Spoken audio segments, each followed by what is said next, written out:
La patience, la connaissance et l'abnégation. La patience, la connaissance et l'abnégation. Ces 3 principes peuvent vous rendre milliardaire.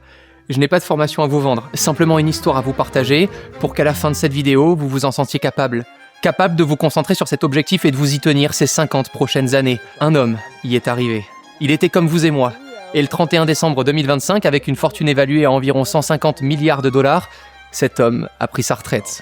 Alors, je crois que c'est le bon moment pour vous raconter son histoire. L'argent est un score. Ce n'est pas votre niveau de bonheur ni un chiffre qui vous permettra d'être adoubé par vos proches.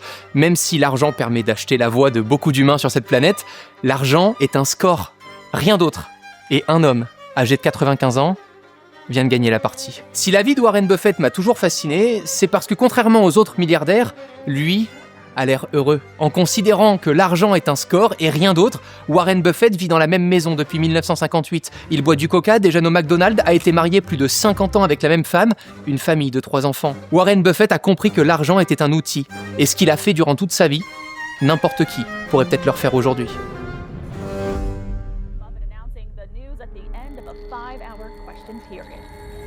The time has arrived. Warren Buffett steps down as CEO of Berkshire Hathaway, a role he's held for 6 decades. It's Warren Buffett's last day as CEO of Berkshire Hathaway. Quand Warren Buffett prend officiellement sa retraite le 31 décembre 2025, c'est presque un jour comme les autres. Les médias du monde entier relaient sobrement l'information et pourtant, on assiste à la fin de carrière d'un des personnages les plus influents de l'histoire du capitalisme. Warren Buffett est l'un des seuls milliardaires qui s'est véritablement fait tout seul. Pour comprendre le personnage, je pourrais vous dire qu'il a commencé à investir à l'âge de 12 ans, que sa fortune aujourd'hui est évaluée à environ 150 milliards de dollars, ou que malgré cette immense richesse, il vit toujours dans la même maison achetée pour une bouchée de pain dans les années 50. Mais Warren Buffett, c'est beaucoup plus que ça. Et ça fait longtemps que j'avais envie de vous en parler. Vous le connaissez peut-être à peine, et c'est normal. Contrairement à un Steve Jobs, il n'a pas bâti de géant technologique, il n'a pas l'allure d'un grand patron, d'un milliardaire excentrique ou d'un noble héritier. Mais malgré cette discrétion, son influence est partout. Alors pour comprendre comment on en arrive là, il faut revenir bien avant les milliards accumulés, à une époque où Warren Buffett n'est encore qu'un gamin de l'État du Nebraska, pas obsédé par l'argent, mais par la manière dont il fonctionne.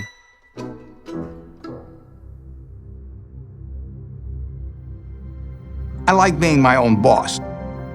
That's one thing I liked about delivering papers. I could arrange the route I wanted. Nobody was bothering me at 5 or 6 in the morning. Avant de devenir l'un des milliardaires les plus discrets de la planète, Warren Buffett grandit à Omaha, une petite ville tranquille très loin de Wall Street et du pouvoir. Pourtant, c'est cet environnement-là qui va façonner son état d'esprit. Très tôt, Warren développe une curiosité un peu bizarre pour les chiffres. I can still tell you that the almost population was 214,006 in 1930. Some numbers just kind of stick with you. Quand toi, t'étais occupé à t'amuser avec tes Lego, Warren achète ses premières actions en bourse. C'est pas du marketing, c'est véritable. Et le déclic qui lui donnera envie de débuter son aventure d'entrepreneur, 1000 façons de faire $1000.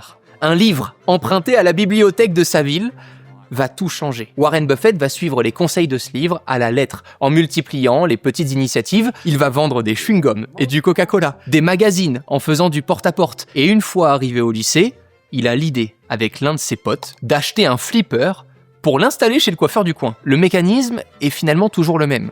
Acheter pour revendre et gagner un petit peu de profit.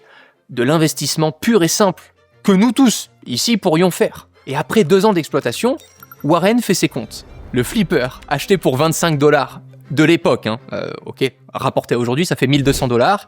Il a multiplié son investissement par presque 50. Sa vocation est née. En fait, on est sur une démarche entrepreneuriale qui est loin d'être la plus sexy. Warren Buffett passe son temps à analyser des marges et la stabilité d'un business pour décider s'il investit ou non. Il lit aussi bien des livres de finance que des biographies ou des bilans comptables, tout ce qui peut nourrir ses réflexions.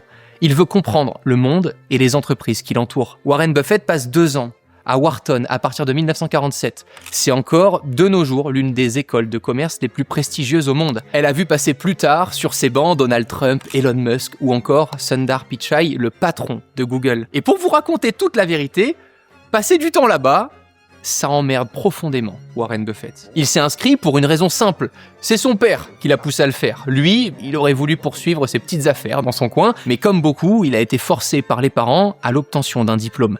Le reste, les investissements, les projets pro, c'est pour plus tard. Après avoir validé l'équivalent d'un bac+3 chez nous, Warren aimerait concrétiser ses projets, mais la pression paternelle est toujours aussi forte. Il se met une nouvelle fois en quête d'une université qui pourrait l'accepter, il postule à Harvard, qu'il le refuse dès son premier entretien, mais le destin va prendre le dessus. En s'inscrivant dans une autre université, Warren Buffett s'apprête à faire la rencontre d'un homme, un seul, qui va changer le cours de son histoire pour toujours. L'une des citations les plus connues de Warren Buffett, règle numéro 1, ne perds jamais d'argent. Règle numéro 2, n'oublie jamais la règle numéro 1. Mais pour ne pas perdre d'argent, il faut déjà commencer par se faire payer correctement. Et dites-vous que je connais des entrepreneurs qui envoient encore leurs factures en PDF par email ou qui gèrent ça sur Excel. Autant vous dire que si Warren Buffett voyait ça, il ferait une crise cardiaque. C'est inefficace, c'est risqué et bientôt, ce sera interdit. C'est pour ça que je suis ravi de vous présenter le partenaire de cette vidéo, Conto. En effet, à partir de septembre 2026, la facturation électronique devient obligatoire. Ça ne sera plus un PDF par mail, mais des factures qui devront obligatoirement passer par des plateformes agréées par l'État. Alors la bonne nouvelle, c'est que vous pouvez vous y préparer dès maintenant, tranquillement, en utilisant Conto, le compte pro avec une solution de facturation électronique agréée et déjà opérationnelle, 100% conforme à la réforme. Concrètement, on crée sa facture, elle est conforme, on l'envoie et tout est centralisé au même endroit. La facturation, le compte pro, la comptabilité. On peut même suivre nos factures en temps réel pour savoir quand est-ce qu'elles sont envoyées, payées et même ajouter des liens de paiement pour être payé plus vite. Perso, je gère les factures de mon entreprise une fois par semaine et je fais un point sur ma compta tous les mois. Tout est déjà rapproché automatiquement, je ne perds plus de temps à pointer à la main et ça, c'est un vrai gain de tranquillité. Et aujourd'hui, plus de 600 000 entrepreneurs utilisent Conto. Et surtout, la facturation électronique est incluse gratuitement dans tous les forfaits. On est prêt pour la réforme de 2026 et on gagne du temps. Dès maintenant. Alors pour démarrer l'année aussi sereinement que Warren Buffett, vous pouvez scanner le QR code qui s'affiche ou cliquer sur le lien en description et avec le code LANERI3M, vous avez 3 mois gratuits pour tester le compte pro Conto.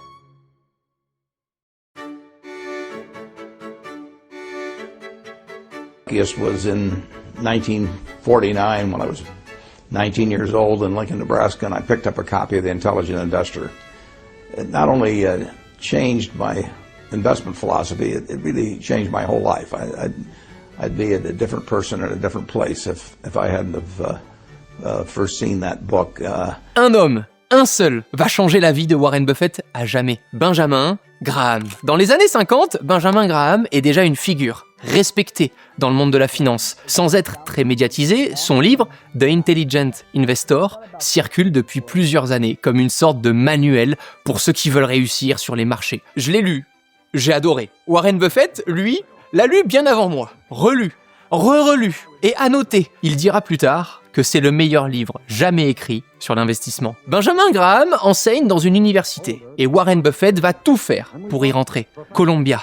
Suivre les cours de ce cher Benjamin Graham n'a pas de prix. Warren choisit son emploi du temps en fonction de Monsieur Graham. Ben was this incredible teacher. I mean, he was a natural. And he drew us all in. À tel point qu'il assiste parfois à plusieurs reprises au même cours, histoire d'être sûr de rien manquer. Alors rapidement, Warren Buffett devient le meilleur élève de la classe, le genre de petit intello qui va à chaque fois poser des tas de questions et un état d'esprit qui, sans le savoir encore à cette époque, le rendra richissime des années plus tard. À l'époque, investir en bourse, ce n'était pas un exercice méthodique. On achète des actions parce qu'on pense qu'un secteur peut avoir de l'avenir ou simplement parce que le cours monte. Les décisions reposent beaucoup sur l'intuition, le bouche à oreille et les recommandations des courtiers. Peu d'investisseurs prennent le temps d'analyser les bilans ligne par ligne, de comparer la valeur des actifs à la capitalisation ou de se demander combien de temps une entreprise peut réellement survivre en cas de retournement économique. La bourse est encore perçue comme un endroit où il faut sentir le marché, plus que le comprendre. Benjamin Graham est en avance sur son temps et il a bien compris qu'un sentiment ne remplacera jamais les chiffres. Alors pour trouver de la valeur, il faut faire ses devoirs et aller fouiner partout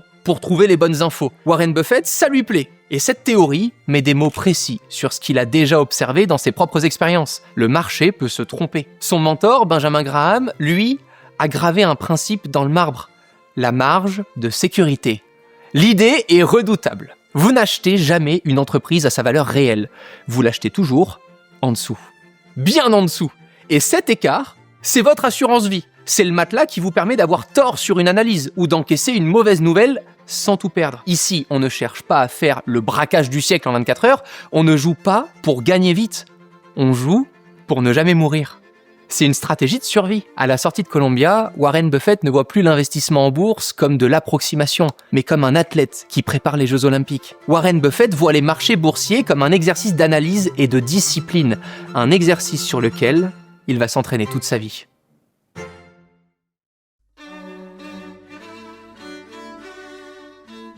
Ben was this combination of being a wonderful friend to everybody, but always somewhat distant. I mean, he did not want to sit around a table and just shoot the ball or anything of that sort. It was not his style. Un samedi, en 1951, Warren Buffett décide de prendre un train pour Washington, D.C. Son ancien professeur, Benjamin Graham, a un siège au conseil d'administration des assurances Geico. Et Warren sait que Benjamin a une réunion ce jour-là. C'est un fan un peu hardcore, je vous l'avoue.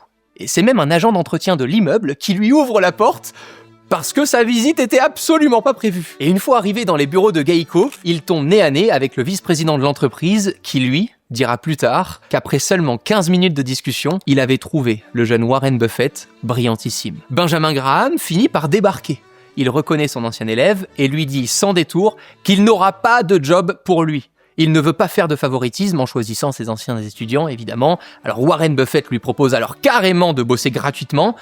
Il refuse encore. Difficile de corrompre Benjamin Graham aussi facilement, mais l'insistance de Warren Buffett va finir par payer. Il rejoint un peu plus tard, en 1954, Graham Newman, le fonds d'investissement de Benjamin Graham. Monsieur Graham a jugé que l'eau avait suffisamment coulé sous les ponts pour l'intégrer dans son entreprise sans qu'il soit accusé de copinage ou de favoritisme. Warren travaille directement sous ses ordres. Il observe sa rigueur et son refus de spéculer pour appliquer sa méthode le plus rigoureusement possible. Au quotidien, ses missions sont simples. Trouver les meilleures opportunités pour gagner de l'argent. Et cette période, elle est déterminante. Warren Buffett investit dans des entreprises décotées, souvent ignorées, ce qu'on appellera plus tard les mégots de cigares. Pourquoi ? Parce qu'il s'agit de sociétés dont il reste encore quelques bouffées de valeur à exploiter, tout simplement, c'est très visuel. Les résultats parlent d'eux-mêmes. Warren gagne bien sa vie. Mais en 1956, Benjamin Graham décide de fermer la boutique. Cette période est déterminante. Warren Buffett ne le sait pas encore, mais son statut de bon investisseur va bientôt s'élever au rang de rockstar. Warren a déjà accumulé une grosse épargne, 174 000 $, soit l'équivalent de 2 millions de dollars en 2025. C'est une somme significative pour un mec dans la trentaine. Et ça lui donne la liberté de revenir à Omaha assez sereinement pour lancer ses propres structures d'investissement. Alors seul, difficile d'imaginer le succès qui l'attend. C'est avec son carnet d'adresses et d'autres investisseurs qui lui font confiance qu'il parvient à être plus puissant. Entre 1957 et 1959, Warren Buffett crée plusieurs fonds privés où il est le partenaire général. Il gère l'argent d'un réseau d'investisseurs. En 1957, il gère 3 partenariats.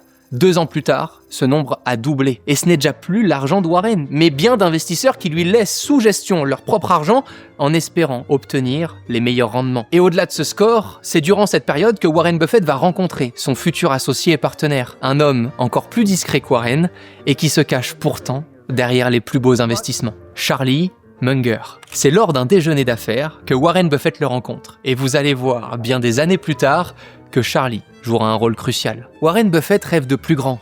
Il vise désormais des scores jamais atteints. Et pour y parvenir, il va faire quelque chose que personne ne voit venir et que peu de fans finalement ont retenu de son histoire. Warren rachète une entreprise de textile. Une entreprise qui porte le nom Berkshire Hathaway.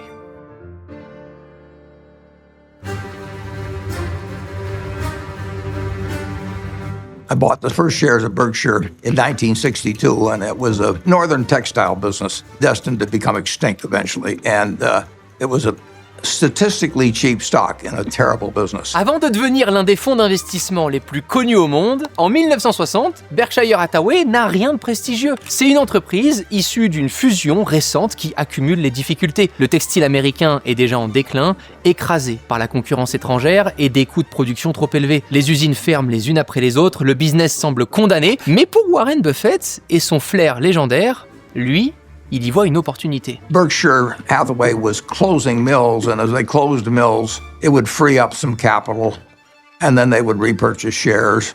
So I bought some stock with the idea that there would be another tender offer at some point, and we would sell the stock at a modest profit. Warren débute des achats d'actions de Berkshire Hathaway au début des années 60 pour une raison très simple.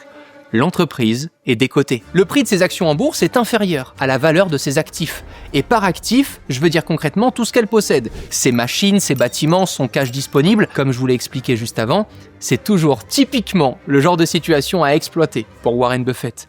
Peu importe la qualité du business, ce qui compte, c'est l'écart entre le prix et la valeur comptable. Acheter des entreprises extraordinaires à des prix ordinaires. Cette phrase, devenue légendaire, est de Warren Buffett. Au départ, aucune intention de prendre le contrôle de Berkshire Hathaway. C'est pour Warren un investissement temporaire. L'idée est même de revendre ses actions à l'entreprise elle-même une fois que le marché aura corrigé l'anomalie. Petit à petit, Warren continue. À travers ses fonds privés et les investisseurs qui affluent, acheter des actions année après année jusqu'à obtenir, en 1965, le contrôle complet de l'entreprise Berkshire Hathaway. Et c'est à ce moment-là que l'entreprise change de nature et que Warren commet, selon ses propres mots avoués plus tard, peut-être l'une des plus grandes erreurs de sa vie. Une fois aux commandes, Warren est bloqué. Il se retrouve à diriger une entreprise avec une voie sans issue. Il essaie de la redresser et malgré les investissements conséquents, ses efforts ne prennent pas. Bien des années plus tard, Warren Buffett a déclaré que le capital aurait été bien mieux utilisé ailleurs. Il dira même que s'il avait revendu Berkshire Hathaway plus tôt, il aurait probablement gagné des dizaines de milliards supplémentaires au fil des décennies. And if instead of putting that money into the textile business originally, we just started out with the insurance company, Berkshire would be worth twice as much as it is now. Malgré ça, Warren va tout de même réussir à retourner la situation à son avantage. Plutôt que de liquider Berkshire Hathaway, il décide de s'en servir autrement. Il réalise que ce qu'il a entre les mains n'est pas seulement une entreprise de textile. C'est une entreprise cotée en bourse, avec une trésorerie, et la possibilité d'acheter d'autres entreprises. Alors progressivement, le textile devient secondaire et disparaît complètement en 1985. Berkshire Hathaway cesse d'être une entreprise industrielle pour devenir une holding, une entreprise qui ne produit absolument rien, mais qui possède toutes celles qui travaillent. Quelques années plus tôt, au tout début des années 80, Berkshire Hathaway est coté en bourse, à Wall Street. N'importe qui peut acheter des actions de l'entreprise. Maintenant qu'il en a les commandes, Warren Buffett va capitaliser sur cette force. Il ne joue plus avec son argent, ni avec celui d'investisseurs privés. Warren Buffett dirige une entreprise devenue un fonds d'investissement, dans lequel le monde entier peut investir. Et c'est là que la bascule s'opère. Warren Buffett ne se contente plus d'acheter des actions, décotées, pour les revendre. Il commence à acheter des entreprises entières, des business capables de générer des flux de trésorerie réguliers, compréhensibles et surtout durables. Avec Berkshire Hathaway, Buffett invente, sans vraiment l'avoir planifié, un modèle hybride. On n'est pas sur un fonds d'investissement classique. Il dirige une structure capable de déployer du capital sur le très long terme, sans pression extérieure, sans obligation de vendre, sans compte à rendre au trimestre suivant. À ce moment précis, Warren Buffett n'est plus seulement un investisseur brillant. Il a, à travers Berkshire Hathaway, un outil très puissant qui va le rendre riche, très riche, très très riche.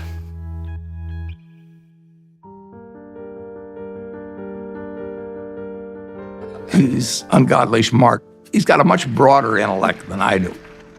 And he's magnificent at being able to condense important ideas into just a very few words. Au fil des années, Berkshire Hathaway devient l'entité à travers laquelle Warren Buffett prend des positions massives dans des entreprises que tout le monde connaît déjà, mais que peu de gens regardaient comme des investissements évidents à l'époque. Ce changement de vision s'opère depuis la rencontre avec Charlie Munger. Son bras droit, rencontré dans ce repas d'affaires, Charlie Munger a convaincu Warren Buffett qu'il valait mieux payer un prix juste pour une excellente entreprise que de payer un prix bas pour une mauvaise entreprise. Charlie Munger has had a big impact on me in moving me toward looking for wonderful companies at fair prices rather than fair companies at wonderful prices. Quand Warren Buffett investit dans une entreprise, il a deux façons de faire. Soit il rachète l'intégralité de l'entreprise pour la contrôler entièrement, soit il reste actionnaire minoritaire parce qu'elle est déjà très bien gérée et que Warren veut juste capter une partie de la valeur à travers des plus-values et des dividendes. Geico, cette entreprise d'assurance dans laquelle Warren Buffett était presque rentré par effraction pour rencontrer Benjamin Graham qui siégeait au conseil d'administration. En 1995, 40 ans après être rentré dans l'entreprise grâce à cet agent d'entretien, Warren Buffett met la main sur la totalité de l'entreprise. Après avoir passé les dernières décennies à racheter les actions, petit à petit, Warren sécurise cette machine à cash et l'assurance devient un pilier central de Berkshire Hathaway. Geico n'est pas seulement rentable, c'est sa vache à lait. Et pour comprendre cet investissement de génie, il faut regarder de plus près son fonctionnement. L'assureur Geico encaisse les cotisations des assurés tous les mois, tout en repoussant le paiement des indemnités le plus loin possible. Imaginez le gain de temps qui peut être utilisé à l'avantage du fonds Berkshire Hathaway. C'est un move de requin, mais ça te fait un cash flow de malade. Tous les mois, vous avez de l'argent à investir que vous pourrez rembourser bien plus tard. C'est ce qu'on appelle en finance le float, un pilier de la stratégie Warren Buffett. Parmi les autres investissements de Warren Buffett, on a Duracell, une marque de piles mondiale installée dans notre quotidien, avec un produit simple, un peu à l'abri des grosses ruptures technologiques. Pas besoin de révolutionner quoi que ce soit, juste continuer à vendre des consommables. Année après année, pour Warren, c'est exactement le genre de business qu'il doit avoir sous la main. Il applique la même approche pour Fruit of the Loom, des vêtements basiques que les entreprises peuvent acheter en grosse quantité pour les personnaliser. Ça évite d'avoir ta propre ligne de production, l'entreprise a une distribution massive à l'international et une demande constante. Là encore, on n'est pas sur les business les plus excitants, mais ça génère des flux de trésorerie réguliers, sans dépendre des tendances. Et puis, il y a NetJets. Sans doute, l'une des acquisitions les plus surprenantes pour Warren Buffett, un business d'abonnement à des jets privés. C'est très éloigné de son image de mec qui fait un peu attention à son argent et loin de vivre le grand luxe. Derrière, la même logique d'investissement avec une clientèle fidèle, des contrats long terme et une activité où la confiance compte plus que le prix. Dans toutes ces stratégies d'investissement, le point commun est clair. Buffett veut des entreprises qu'il peut laisser fonctionner sans intervenir au quotidien. Il choisit les dirigeants, fixe les grandes lignes et ensuite, c'est comme s'il s'en allait. Le business n'a pas besoin de lui. Et de l'autre côté, il y a les entreprises qu'il ne contrôle pas, mais dans lesquelles il choisit de s'installer au long terme. Exactement comme vous et moi pourrions le faire en investissant dans des entreprises cotées en bourse sans jamais vendre nos actions pour les 30 prochaines années. Quand Warren Buffett choisit de le faire, c'est souvent à des moments clés. C'est pas un trader. C'est un investisseur. Warren ne gagnera jamais d'argent en achetant et en vendant des actions d'entreprise en 24 heures, une semaine ou même un mois. Warren se positionne rarement et conserve ses positions longtemps. Très longtemps. C'est le cas avec American Express, la carte préférée des Américains qui parlent fort au restaurant. Elle reste très peu utilisée en France et en Europe, mais outre-Atlantique, c'est la carte bancaire par référence pour tous les avantages qu'elle peut accorder. Alors Warren Buffett décide de rentrer au capital en 1964, à un moment où l'entreprise traverse une crise de confiance majeure. Beaucoup voient un risque démesuré. Lui, il voit une marque puissante, un réseau difficile à reproduire et des clients qui s'engagent sur le très long terme. Il investit 13 millions de dollars pour acquérir à l'époque 5% de la société. Plus de 60 ans plus tard, American Express reste l'une des participations emblématiques de Berkshire Hathaway avec une valorisation estimée à plus de 45 milliards de dollars. Même logique avec Coca-Cola.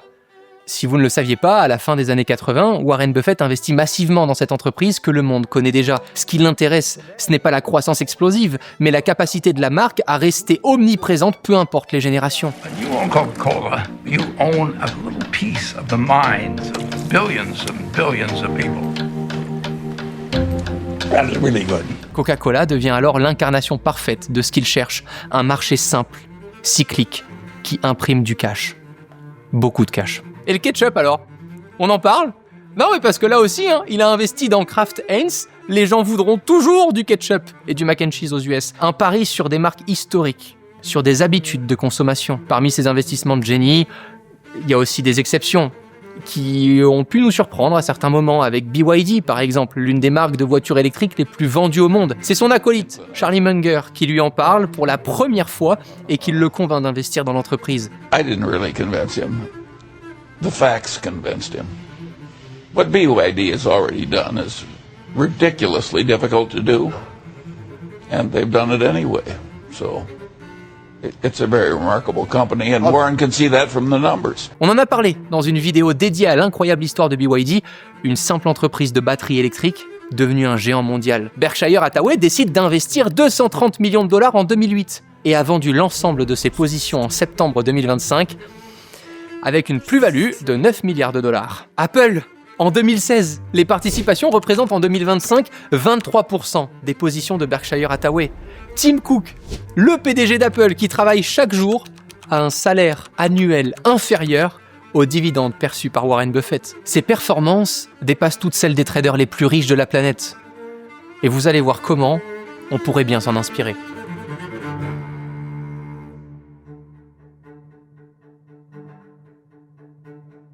Now, if you told me you owned all of the Bitcoin in the world, and you offered it to me for $25, I wouldn't take it because what would I do with it? Warren Buffett voit l'avenir. Un visionnaire qui n'a jamais échoué. Warren Buffett a un don et personne ne sera capable de reproduire au XXIe siècle ce qu'il est parvenu à faire durant toute sa vie. 257 000%.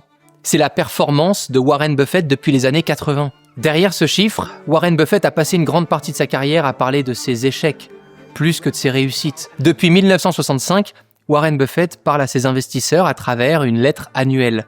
Chacune sont devenues légendaires, à tel point qu'elles ont été publiées dans un livre de collection. Ce n'était pas juste un bilan comptable. Chaque année, vous receviez une lettre avec la vision du monde par Warren Buffett. L'humain fait des erreurs, par nature, et cela fait partie intégrante du processus de réussite. Warren reconnaît avoir longtemps sous-estimé certaines ruptures majeures. La technologie, par exemple. Buffett a raté le Bitcoin, ou encore Amazon, dans laquelle il a une participation bien plus petite que les autres, et plus largement toute une génération d'entreprises qu'il jugeait trop difficiles à comprendre, ou trop dépendantes de dynamiques qu'il ne maîtrisait pas. Il a peut-être aussi évité de perdre l'intégralité de sa fortune dans la bulle Internet comme un grand nombre d'investisseurs dans les années 2000. Au passage, c'est l'objet de l'une de nos autres vidéos si vous êtes abonné à la chaîne ou que vous nous écoutez en podcast. L'échec le plus flagrant de Warren Buffett date de 1993, lorsqu'il rachète une entreprise spécialisée dans la confection de chaussures. Dexter, il utilise 443 millions de dollars d'actions Berkshire Hathaway pour financer l'opération et seulement quelques années plus tard, l'entreprise fait faillite. Elle est plombée par la concurrence des pays asiatiques. Si Warren Buffett avait gardé ses actions, elle vaudrait en 2025 19 milliards de dollars. Ce rapport à l'échec est central. La réussite ne réside pas dans le fait d'avoir raison tout le temps, mais d'avoir tort le moins souvent possible. Et pour ça, il ne faut pas avoir peur d'avancer, quitte à se casser la gueule de temps en temps. Perdre un peu d'argent, Warren Buffett peut l'accepter.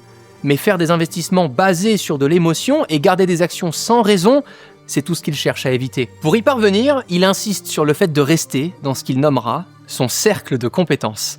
Non pas parce qu'il n'aime pas le risque ou l'inconnu, mais parce qu'il sait que ses plus grands échecs viendront toujours de ce qu'il ne comprend pas assez.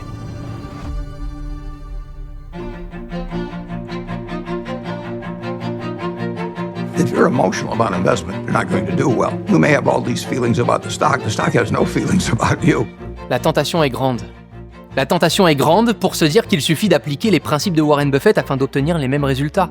Le modèle de Buffett n'est pas seulement une méthode, c'est une succession d'événements à une époque où le monde connecté n'existait pas encore. Warren Buffett a investi dans un monde où les marchés étaient au ralenti, l'information circulait lentement et des anomalies de valorisation pouvaient encore exister sans que personne n'y fasse attention. En 2025, des algorithmes font ce travail en permanence, 24 heures sur 24, 7 jours sur 7, avec une vitesse d'exécution bien plus rapide que celle d'un cerveau humain, même celui de Warren. Une réputation se gagne par gouttes et se perd par litres. Warren Buffett l'a construite en plus de 60 ans de carrière. Quand Warren Buffett annonce officiellement son retrait en mai 2025, ce n'est pas une rupture brutale. C'est l'aboutissement d'un processus entamé depuis longtemps. Il a préparé sa succession, délégué progressivement et a accepté l'idée que Berkshire Hathaway continuerait sans lui. Warren Buffett n'a jamais cherché à contrôler son héritage dans le détail. Il refuse que Berkshire Hathaway soit une entreprise figée dans le temps. Après 12 années passées au conseil d'administration, Greg Abel est nommé comme son successeur légitime. Warren Buffett a la même approche avec sa fortune personnelle. Il ne croit pas à la transmission massive de richesses. Une personne très riche doit laisser suffisamment à ses enfants pour qu'ils fassent ce qu'ils veulent, mais pas assez pour qu'ils ne fassent rien.